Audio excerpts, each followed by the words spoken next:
மலை நிழல் என உடன் நான் வருவேனே.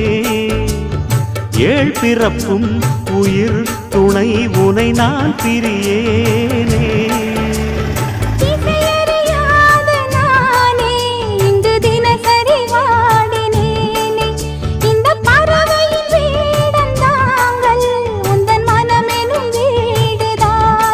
நீண்ட காலம் நேர்ந்த சோகம் நீங்கி போக நானும் தீண்ட யோகம் விளங்கிட. பூமிக்கொரு வாரம் என்று எண்ணி இருந்தேன், பூமுடிக்க யாரும் இன்றி கண்ணில் இருந்தேன். சொந்தமின்றி பந்தமின்றி நானும் இருந்தேன், பொட்டு ஒன்று தொட்டு